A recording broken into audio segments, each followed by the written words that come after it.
y'all seem to like that, so I'm doing more. Taliesin really said, I'm gonna go talk some sense into myself, and it was glorious. I think what made that such a tense moment, and kind of a moment that I don't think this fandom is ever gonna forget, is the fact that these two characters are so similar, but the kind of the fine line that separates the two is their backgrounds. Percy, despite everything he has been through, does come from a place of privilege. And Ashton can see that. He's a baron, he lives in a castle, he's ruler of his city, things like that. And so, when Percy looks him in the eyes and tells him, you don't know, you have not lived long enough to know, it's said from ultimately a place of privilege. Because Ashton does know. And just because they're a young person doesn't mean that they haven't been through some shit. I think also some of Ashton's anger also comes from a place of, seeing this, and again, I'm thinking as Ashton, this, spoiled little rich boy, who is telling him that he doesn't know what struggle is, and, that's gotta be frustrating as somebody who grew up like Ashton did.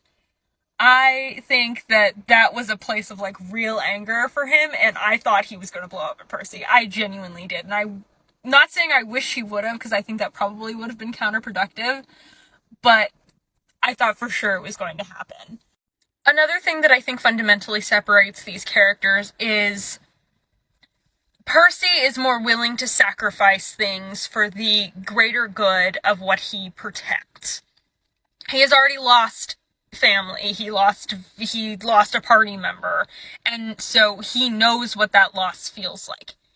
Ashton, however, is not willing to make those sacrifices.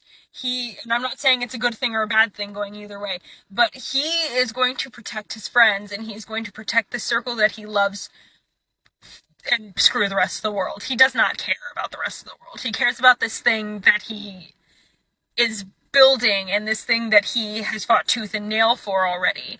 And so I think that's another thing in the ideologies of these characters that is going to cause them to butt heads. And it's so cool, because again, these characters both belong to the same man! Basically, to conclude, Taliesin Jaffe is a master of character creation and knows what his characters want.